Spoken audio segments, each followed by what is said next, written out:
I've had the pleasure of having a brilliant discussion with Samantha Ming and Adeshola Akanji, who both work at Barts London, one of the largest NHS trusts in the country.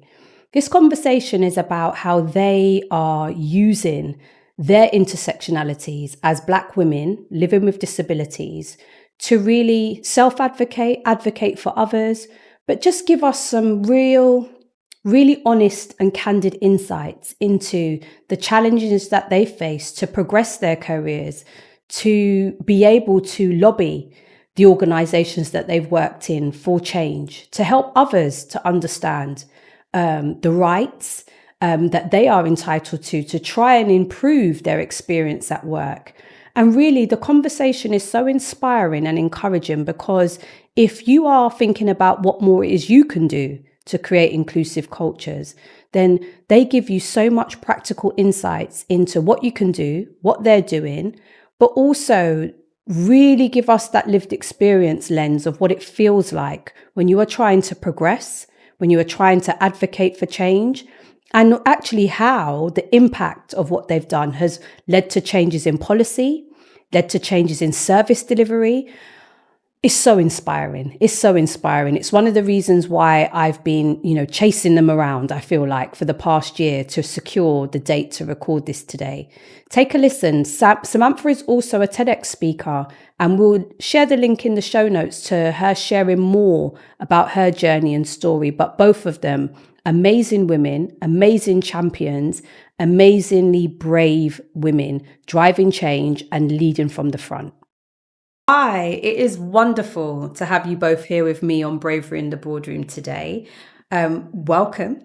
And it would be great if I could start with Adeshola. It would be great for our audience to know a little bit more about you and your role. Thank you. Thank you so much for having me. My name is Adeshola Akanji. I'm currently working in the NHS as Outpatient Transformation and Efficiency Project Manager. I've been in the NHS for over 16 years. Also the group co-chair for the disability network, BartsAbility, at Barts Health NHS Trust. I do volunteer as a Wellbeing Champion, inclusion ambassador to ensure that we have equitable and fair recruitment process. And I also work as a disability advocate and consultant, empowering people to advocate for themselves with disability, raising more awareness of disability, and supporting people to access the right support and resources they need to thrive. Mm-hmm. I'm a qualified mentor and workplace coach, so I do a lot of mentoring and coaching work. And I gain a lot of inspiration from my own disabilities with someone with multiple long-term health conditions and disabilities. Yeah. So helping other people through my lived experience to empower them, to inspire them and motivate them as well to be their best and advocate for themselves. Oh my gosh, that's amazing. There's so many hats you wear, Adeshola, right? I know through our conversation today, you'll be sharing more and we'll be unpacking some of that. But because of all those hats you wear is one of the primary reasons why I really wanted you to be here today and share more with us about all what you're doing. It's amazing. Before we go into it, it's absolutely amazing what you're doing. And I know you are already inspiring many, but we're going to get more into it. Thank you. And Sam, hi. Hi, morning. Ming, and I'm an inclusion manager and also the ED&I, so the Equity, Diversity and Inclusion business partner for one of our NHS trusts. I have over 20 years plus experience within the NHS, started in 2005 on a work-wise program as a volunteer. Yes. So I started on a 6 months placement and then I got a permanent role, applied for it. I was encouraged to apply for the role, became pregnant during that time, 9 months. So I was there for 2 days and had to go off on maternity. But that's another story for another time. Then fast forward to 2014, I had career progression. So I applied for a new role within the laboratory. It was an increase in responsibilities, also pay, but then also opportunities for career growth with regards to academic studies. And I guess maybe to go on through the session, I'll share a little bit more about some neurodivergent and not having a good time in school and be very academic. Yes. So that was a very point for me during my career journey. 2018, I became the co-chair of the Disability Network, similar to Adeshola.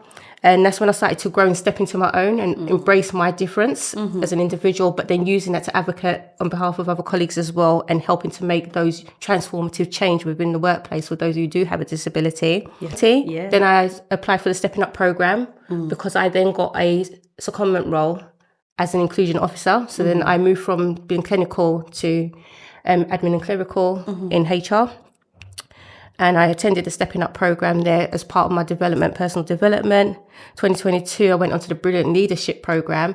And I think it's quite key to share these poignant moments within my career journey, because that self-doubt that I had along the journey, but being able to step out of my comfort zone and apply for these programs, and being the only person from my NHS trust to be successful in getting onto the programs. I've done 3D coaching as well in 2023. So being able to coach individuals, other neurodivergent individuals with different practices.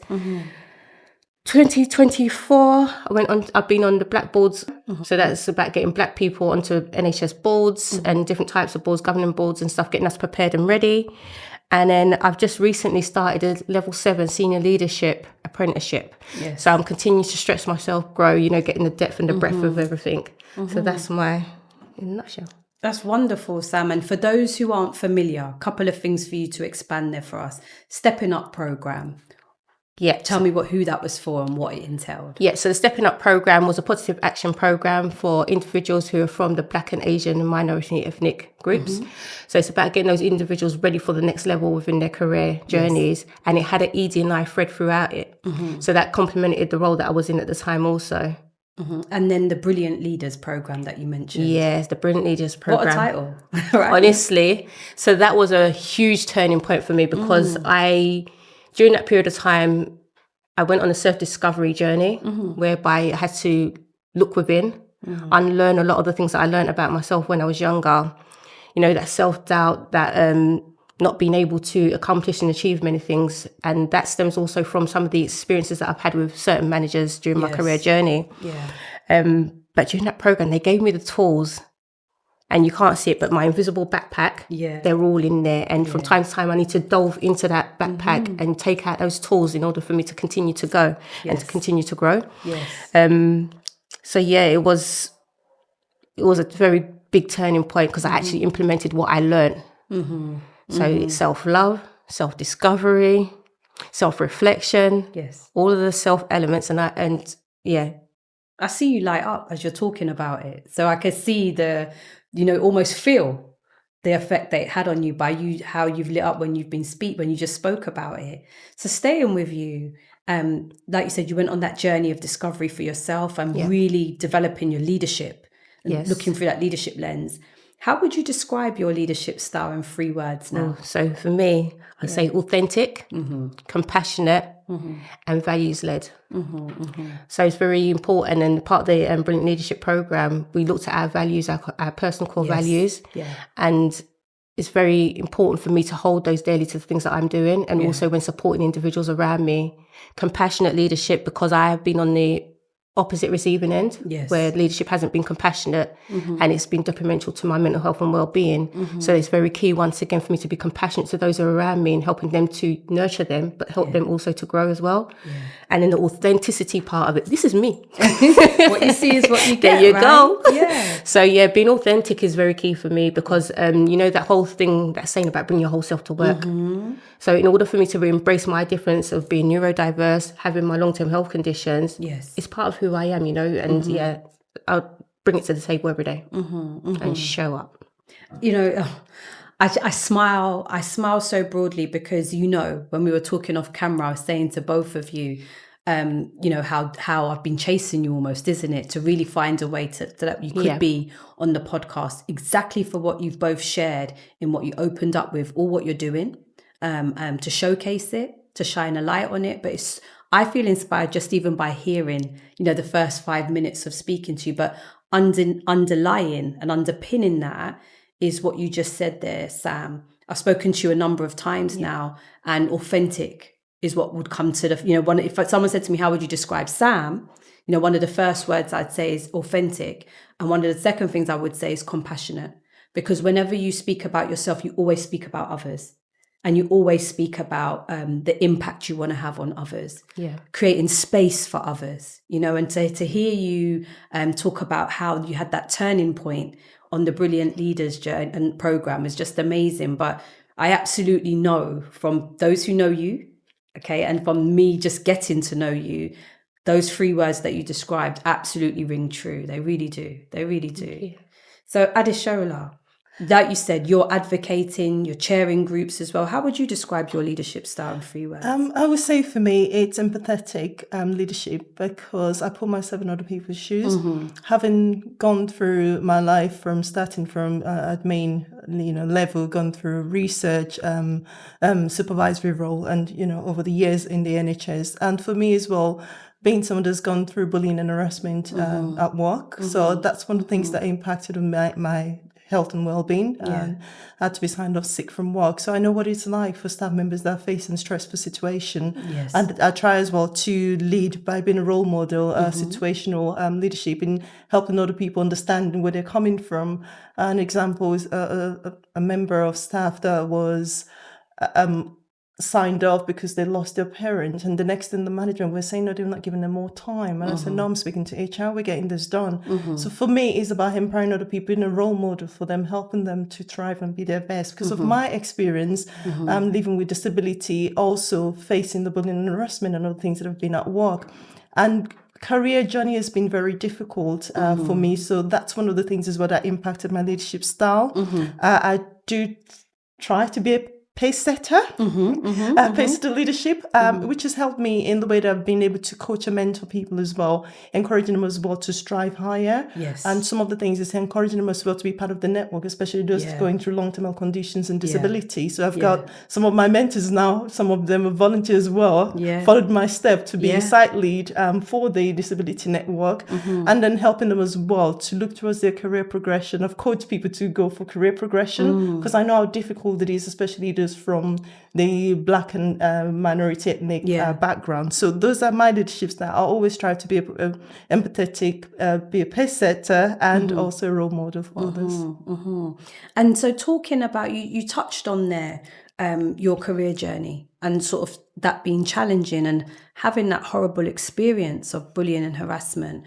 What helped you? So what's helped you to get to where you are now? What's helped you to have the confidence and bravery as well that you have now in the roles that you're picking up? What's helped me to have confidence is understanding that it's not my fault. And sometimes we look and think, is there something we're doing wrong? Yes. Because of the imposter syndrome and thinking, am I not doing well at work? Yes. But what I discovered is rediscovering my own strength and building on my own strength, knowing I'm capable. I was high achieving, and all my, every time I do appraisals is always, very high achieving. And that says that, no, it wasn't something wrong with me. Again, looking for every way to find joy within myself and with other people as well. So start volunteering, doing some volunteering work to support other people. So not focusing on myself, but focusing about other people. What can I do to make a change and make positive impact? And one of it is starting as a Wellbeing Champion, looking at how can I support my team as a whole. And one of the things was looking at the low cardiovascular health check program, free health check for the whole department, which amazing, overbooked. And then looking at other areas that can support our staff members in terms of the disability. I was introduced by my mentor to the disability network, and I've been using that as well to help people with long-term health conditions and disability, finding joy as well at work, because a lot of people lose their sense of joy when they're going through a lot of difficulties or caring for people with disability. And that's, for me, looking at I started developing that passion. And I think one of the also things that came to me, one of the words I'll always remember is when I was in ICU in 2022 due to a surgery. It was meant to be a routine surgery and ended up in ICU. My mom said to me, don't let anything stress you out because you almost died. I was the one that was there and saw the things that happened and saw you almost helpless. I could have lost you. That impacted me positively because I said to myself, I'm not letting the work environment, toxic work environment, stress me out. I need to make a change. And I look at how do I channel that energy, and for me, it's helping other people. What more can you do? Making a positive impact, significant positive impact. So every day I look for new ways to make positive impact in the lives of other people.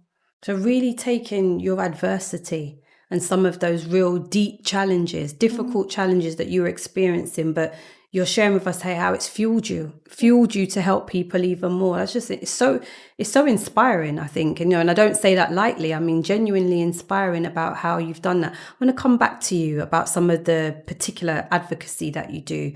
But Sam, you touched on some of the challenges that you've experienced, talking about you're neurodivergent, your experience at school, some of the managers that you had. What other challenges have shown up on the way for you in your journey so far? Okay, so one that comes to mind, and I would say even more recent resurface. So a lot of the trauma that I've had growing up during school years is shared, and also like with the certain managers in the past, some of their mannerisms and the way they go about doing things. It's almost like there's a connection with certain situations that's happening, like daily events, and it almost like pulls me back to where I was. So the challenges of being told, okay, we don't want you to do this, but there's no reason why they don't want you to do it. And then you start questioning, okay, so, well, what is the reasons? But now learning how to overcome those challenges by going and have those conversations. Another scenario, being told that there's psychological safety.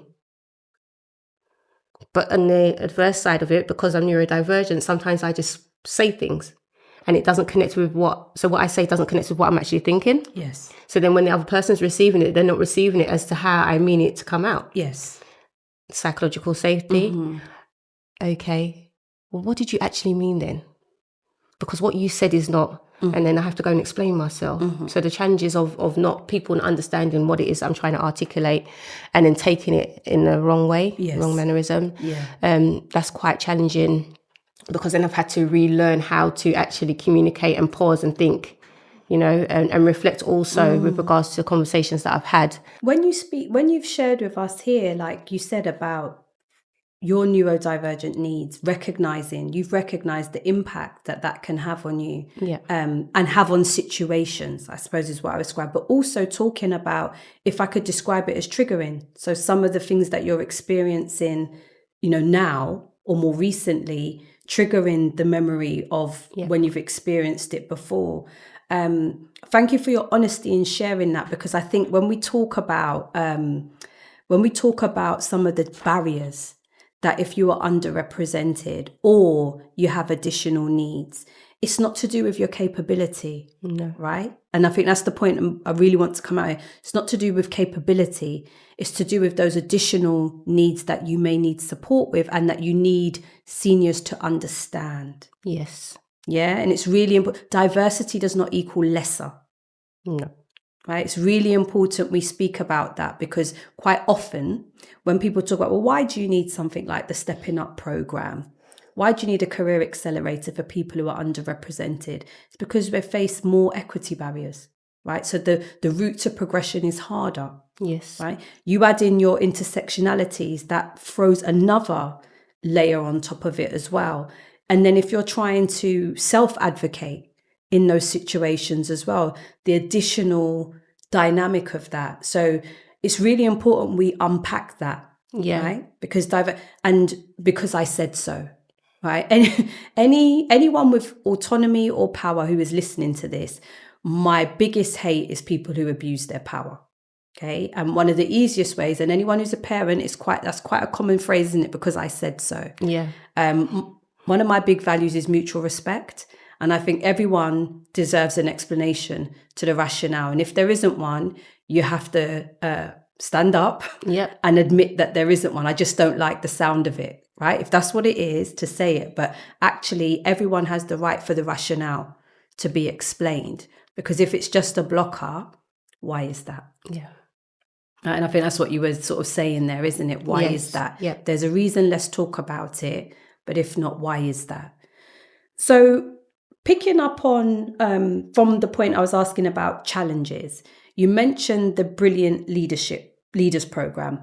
Is there anything else you'd want to share that's helped you to, and before I forget, right? Before I forget, I wanted you to tell us more about your EDI business partner role. Because I know that role that's not a common role or role title that we hear in the NHS. Yeah. So within our NHS trust, what they've done is they've done like a restructuring. Mm-hmm. So the inclusion managers, they each have a site that they have to oversee, and I've got an additional role, which is the ED&I business partner. So I oversee one site which has no ED&I people there. Mm-hmm. So it's just me and plus our HR colleagues who will be running the shows, if you so call it that. Mm-hmm.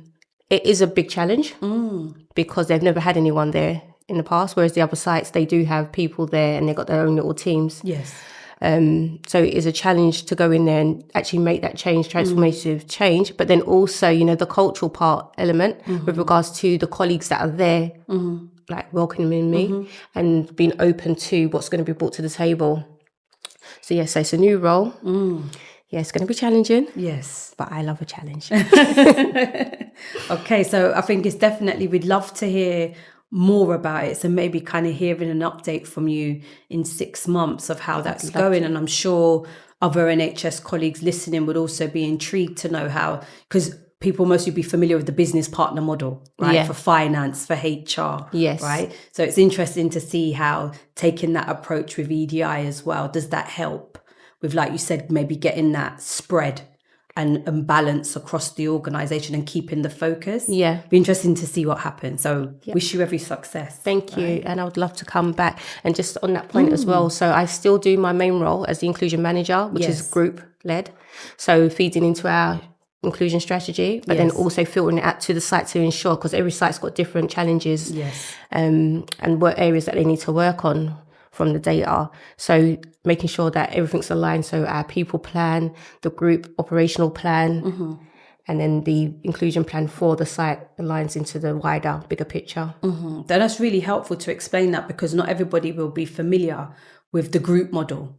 Barts is one of the largest trusts, NHS trusts in the country, isn't it? With a number of hospital sites. So when you both are referring to sites, a number of hospital sites operating under the Barts banner. So when you're talking about the group, you're talking about the strategy and the decisions that are for all the hospital sites.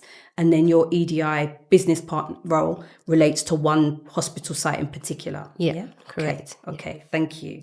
So Adeshola, I wanted to come back to you. You started to touch on how you're using your voice. You mentioned a number of different hats that you wear at the beginning. I'd really like to hear a little bit more from you about how you are using your voice and influence to advocate for people with disabilities.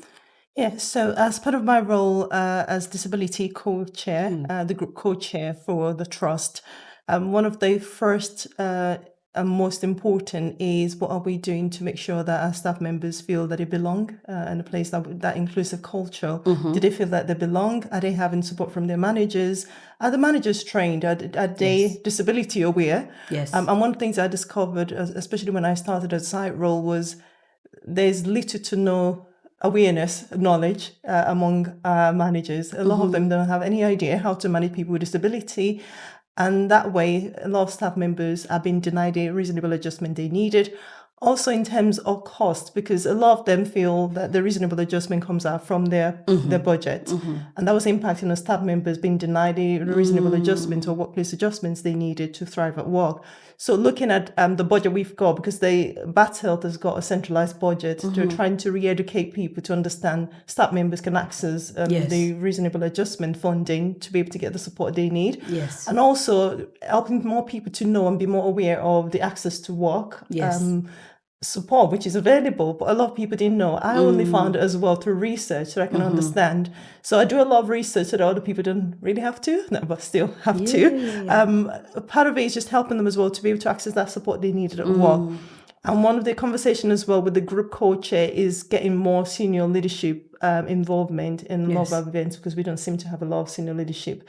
And that's when I go to group boards. I bring that up and say, can they also show that they're supporting disability and getting them to be allies as well? Because one of the things when I went in and said, well, no one is wearing the sunflower lanyard as allies. I said, so why is that? We need more supporters. And then that's Royal London Hospital and their board, hospital board. And the chief executive said, where do we get them? And then we can start all wearing it and showing that we're allies. Another way that I've been letting my voice heard, I've been able to present in the group executive board, the hospital executive board, and the equality, diversity and inclusion boards as well, to show more awareness of disability, to let them know what staff are going through, to know areas of focus for our staff members, especially in recruitment, also in terms of reasonable adjustment. That's always been a major part of why a lot of our staff members are going off sick because they're not getting the right support, to minimize sickness absences. I've been able to share my stories or my experiences in short rounds, which has been amazing and has enabled me to gain trust, especially one of my colleagues that attended. So she was able to trust in me and be able to talk to me about the things that she was going through, and I could support her as a result. I've also had the privilege of presenting in different other networks, disability networks, and different other boards, reading organisation, to get them more aware of disability. And within my organisation, one of the amazing things we've been able to achieve is having a disability policy.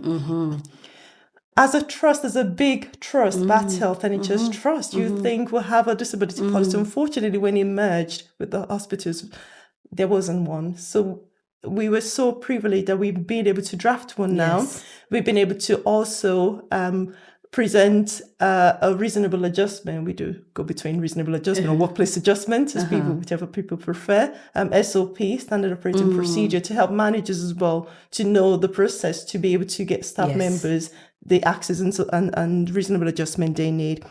And one of the big areas as well that I've been involved is the disability podcast. And thank you for the suggestion of a podcast, because when I spoke to you previously, you suggested, why don't you start your own podcast? And I took that on board, spoke to my network, and I just thought, that's amazing. So I started hosting a disability podcast, which we call BartsAbility podcast, and interview people from senior level and different other levels across the organization, different roles, the union, and well-being as well, just to get more people to be more aware of disability, understand how to support their own health and well-being, understand the union, the guardian service, and the rest of it. And one of the major achievements for me is also looking at our impacted eating disorder service. Because as someone with an eating disorder, looking and having someone with autism, because I got diagnosed last year, less than a year now, with autism and ADHD, and this year with dyslexia. So with someone with autism, we have a different eating pattern, but that wasn't put into factor because it's a tick box exercise. And I was able to have that conversation with the service, the eating disorder service, a big eating disorder organization here in London, and have that conversation with them, and that impacted change. First, they had their therapists have training. Secondly, they changed the treatment pathway, considering people with autistic, and my treatment was adapted as well to suit that. So for me, that's a big achievement, to be able to impact a lot of other people now with the autistic and the eating disorder service. And I think for me, it's always, as a public speaker now, I started doing public speaking. I'm very introverted. I didn't remember to mention, very introverted. So me do public speaking now, and meeting with different organizations, talking to them, being part of different networks to help women, especially as a Black woman. So we are so underrepresented, and also getting involved in research. I start getting involved in a lot of research now, and I think fantastic, because so that's the way I've been using my voice and helping other people to advocate for themselves. And I say, you have to advocate for yourself, even with your doctors, even at work with your managers. If you're not telling your managers the things you're struggling with, they will not be able to put things in place to support your work, the challenges. You don't have to tell them your medical conditions, but you should be able to talk to them about the challenges that you're facing and put it in a positive light to help them to see that you're doing your best to make sure you're thriving and being your best at work. And, you want to be your best at work. So you just need those reasonable adjustments to help you to achieve that. So that's been amazing. Really, really powerful what you shared in relation to starting with the individual colleagues, like you said, how you're helping them to understand what's available to them, isn't it? And to what you explained there at the end is a really, really important point there, isn't it? About you don't have to disclose your medical conditions to be able to have the conversation with your manager about the support needs that you may have, right? Really important to do, because that will, a lot of the time people won't have the conversation because of that.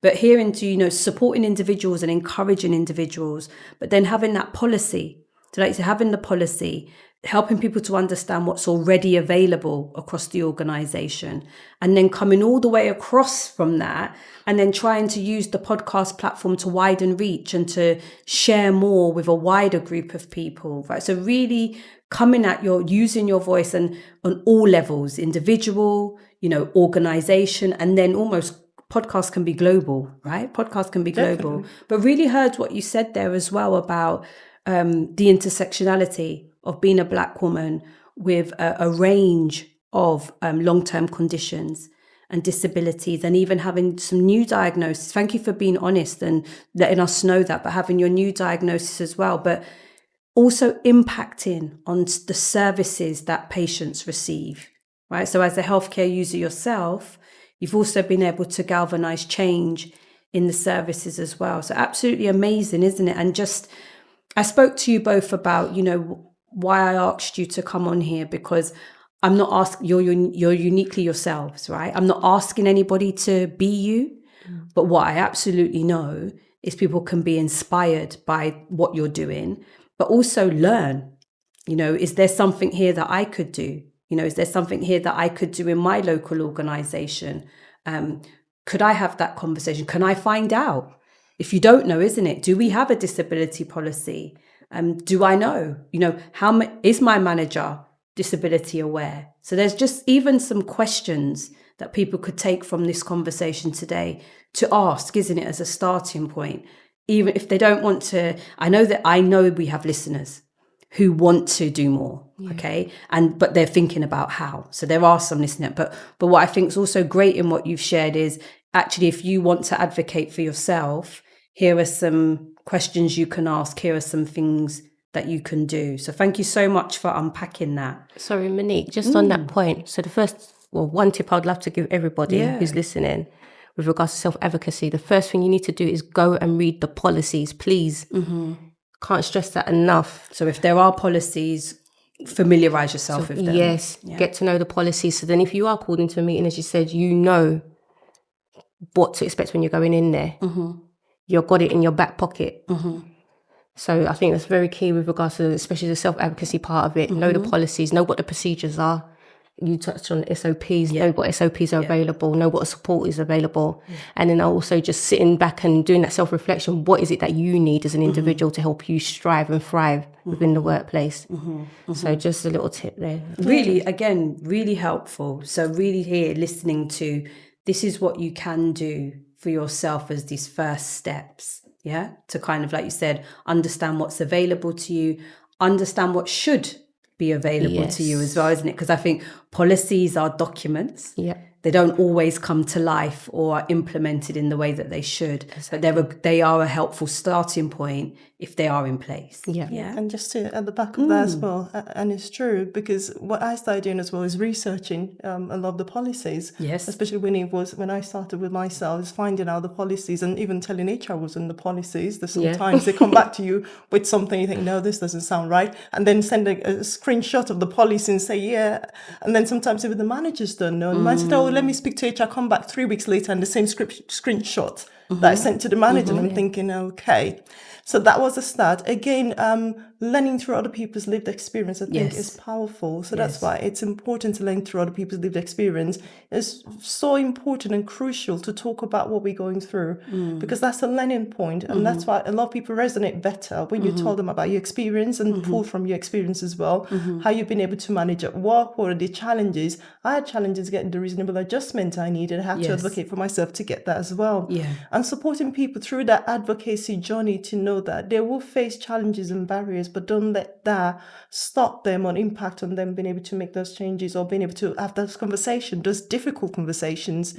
Still have those difficult conversations. If you don't get the answer, do more research, find out from more people, and then being able to use that. And networking is powerful. Looking at networking, that's why I'm part of a lot of networks, international and national networks. Through that, I've been able to learn a lot as well. And that way, it makes me more empowered to be able to face the board and be able to say, oh, well, it's happened so and so in so many areas. How can we do that as well and make those positive changes and impact and improvement plans in the lives of our colleagues? Yes, and listening to Sam, you mentioned earlier about your backpack and tools in your backpack, and I think Adeshola, hearing you here, you're almost talking about how you've built up through your network, through the different groups you're involved in, through educating yourself through the policy. It's almost like you've got a tool with backpacks in it as well. And I think what you're talking about here is sharing with colleagues. You can start to build your backpack. Here's some tips and tricks we'd give you about the right tools to try and get into your backpack to help yourself, right? To help yourself, but to access the help that your organisation should be providing as well. I think that's what I'm hearing from you both, isn't it? Self-advocate, but self-advocate to access the support that should be available to you. Yeah, and if it's not available, here's what else you can do. Yeah, really, really helpful. Sam, I wanted to come back to you and pick up on leadership. Okay, so I know you're an aspiring senior leader, and I'm very convinced that I will see you in a boardroom sometime in the future for sure, right? But as an aspiring leader who is underrepresented, senior leader who's underrepresented, what do you think should be prioritized to increase representation at senior level? So I think there needs to be a lot more done around succession planning. So growing our own within the organisations, because there's a lot of talk with regards to you don't have that knowledge or you don't have those skills in order to be able to go into the next role. We know we have the qualifications as long as our arms. So therefore, why not give those individuals those opportunities and getting them ready for those roles? So succession planning. Yes. First thing. And then the second thing, sponsorship. So having those sponsors across the organisations at the senior leadership to be able to speak about those people who are not in the room when there's opportunities coming up, to be able to connect those individuals. So succession planning and sponsorship, two big key things. And then I think another thing on the flip side of that for the individuals is doing that gap analysis. So if you've been going for these job interviews and you're not getting the jobs, you're being shortlisted, you're going, you're sitting having the interviews, but they say you don't have enough experience. Do a gap analysis. What is the experience you're looking for? Go and ask them if you can do some work experience there for a day, shadowing. Go on that course. If you need to go on a course, I'm sure you wouldn't need to because you've got, but if you manage to be able to fill that gap, next time you go, you can say, well, I've got this, and this. Is that really what is missing? Because then that also puts you at ease as well to know that you've done your due diligence when going for those roles. Yes. No, really hear that. And I know succession planning is a really big ticket in terms of if we want to see diversity in leadership increase and be sustained. Right. Succession planning gives you both of those in one go. And more now, we're seeing sponsorship being, a key career development tool. Now, I think before we always had coaching, mentoring. I think sponsorship is really playing into that space now, particularly around supporting colleagues who are underrepresented. So thank you for that. What would you say? So I'm staying with you, Sam, a minute. What would you say, though? So anyone listening who doesn't feel as brave as you two, right? So excuse the pun, but honestly, the bravery that you both have shown, the bravery that you've used, I think, as well, to take up the roles that you have, both your formal roles and your additional roles that you're fulfilling. What would you say to someone who doesn't feel brave enough to put themselves forward for new opportunities? And it is, don't let the fear of failure stop you from moving forward. Take the lessons learned and make a new path. I use that as a measure for me to know that I'm on the right trajectory. Some people may be sitting there thinking, oh, what does she mean by that? And it's tell us more. So if I'm not on the right path and I'm not doing right, so for example, the role that I'm in now, I didn't get into this role by chance. I see it as it was a part of my path. Because as I said, I started working in the lab, and because I experienced something similar to Adeshola, bullying and harassment, then I started to get involved within the ED and eyesight stuff and the disability network. And it's from there where I started to excel, and I said, I have a different purpose. And I was guided as to where I am now. So I use it as a measure with the challenges that's coming up to say, yes, I'm on the right path. If I don't have any challenges that I'm experiencing facing, I'm cruising. And I'm thinking, okay, things are going okay at the moment, but something else is big is coming. So I use it as a measure. But yeah, don't let the fear of failure stop you from moving forward.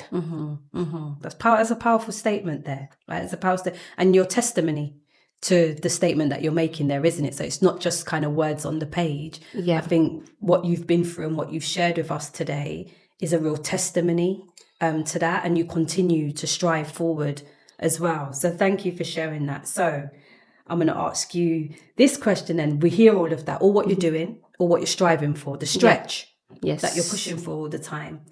How do you maintain your balance and your well-being? Oh, maintaining my balance and well-being. No, that's a big question because it's very key for me. So I do journaling, a lot of journaling, reflection journaling, because there's things that happen, and at the reverse time and moment before how I would have responded and reacted to it. Yes, I would have lived up to, a lot of those stereotypes that people get labelled. But now I reflect, I write it down, and then I sit and then I will go over it and pick it apart. So journaling. Then another thing I like to do is grounding, and grounding by just some meditation. Yes. Breathing and being, which is a big key one. People don't understand how powerful that is. Just to, my goodness, just be, Yeah. So doing that a lot, breathing and being. And then also my granddaughter. How old is she? She is 11 months. Yes. So she brings me a lot of joy and happiness, because I've got 2 sons. So she's my little girl. But being around her, playing with her, and seeing how she's growing as well and developing. So something that I didn't touch on earlier, which I said is for another podcast, is the experience I had during my time where I experienced bullying, harassment, and having my son when going into my new role, and experiencing postnatal depression amongst everything else that I had, and not having that connection, that bond. So being able to bond with my granddaughter is almost like I'm making up time. Yes. For back then. And then also my invisible backpack. Yes. Part of my well-being, part of it, digging into there, because I've had therapy, and I took away some really good time as well. So allocating time, because I used to do a lot of worrying, allocating that time where, that's the time if I have any worries, I can sit and worry about it there. But then after that time, you leave it parked. It's finished. So so having practical tools. So practical tools, family time with your granddaughter, joy, right? Joy in that time. Journaling as well, and grounding, and what you were saying there, really with that breathing, you can do that at any moment, right? I talk about the reason why I just went over that as well is because it's a very challenging time in the NHS right now, and I know you're both in the thick of that.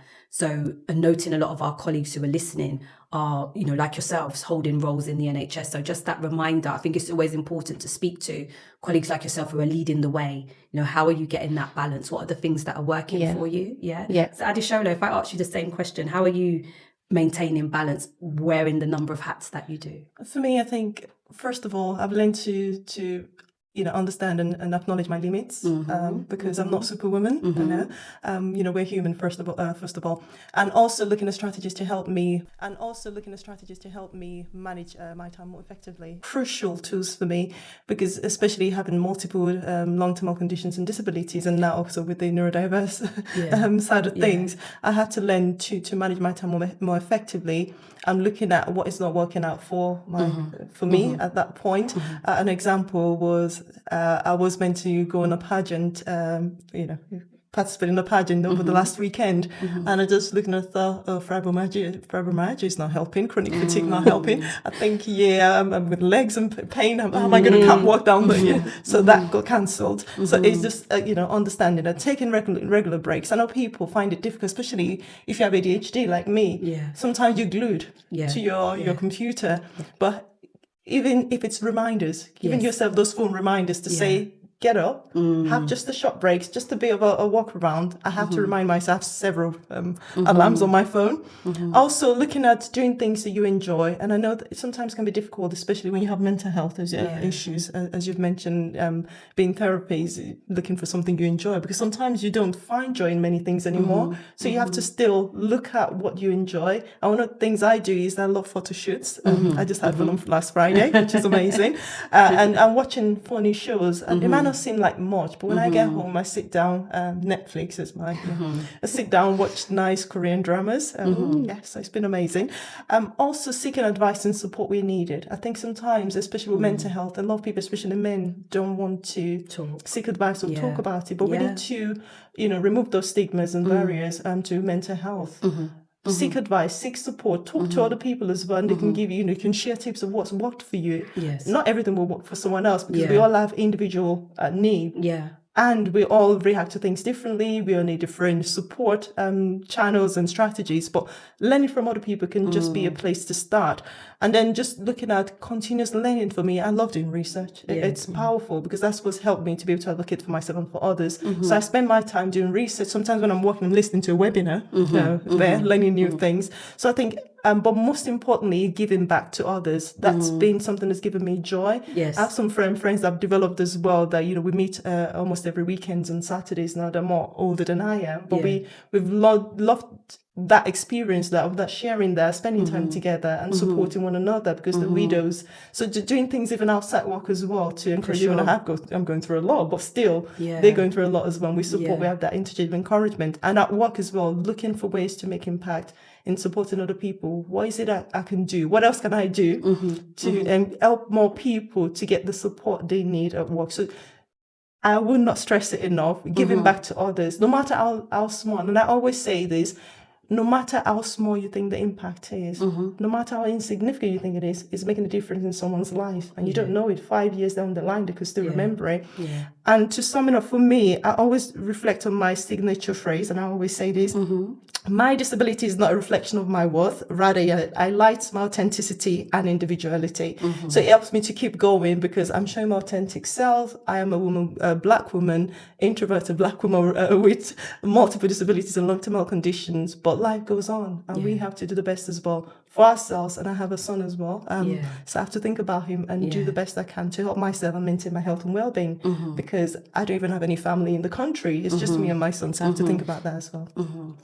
So important what you shared there, and the range of the different things that you are doing, different things that you can do, different things that are helping you, and just so honest. I think from both of you today, what a refreshing discussion. I don't want to call it a conversation, it was a discussion. What a refreshing discussion, but really helped me, but help our listeners to understand the challenges of, the intersectionalities that you have and navigating work with that, but also heard from you really clearly what's helped you to overcome the barriers and blockers that you have, where your bravery and energy, because there's something about the energies, where your bravery and energy comes from to help others, but finishing on a really important space, how you both look for balance and try to protect your well-being from your past experience, but also really leading by example, I think, in this space and what you're trying to do. So if our listeners want to hear more from you or connect with you, what's the best place for them to do that? So Sam, I'll ask you first. So for me, it would be on LinkedIn. So my LinkedIn is just Samantha Ming. Yeah. So you can find me there.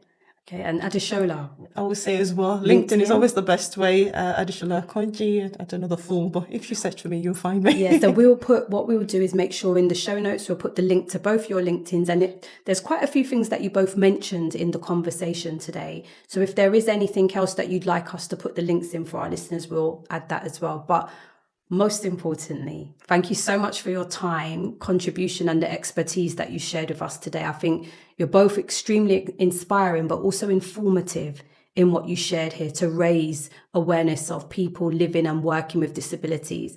What we can do if you're in leadership roles. So what can you do to support colleagues in the organization? But also if you are someone who is trying to improve work and your experience at work, what are some of the things you can do to self-advocate as well? So thank you very much for your time today. Thank you for having us.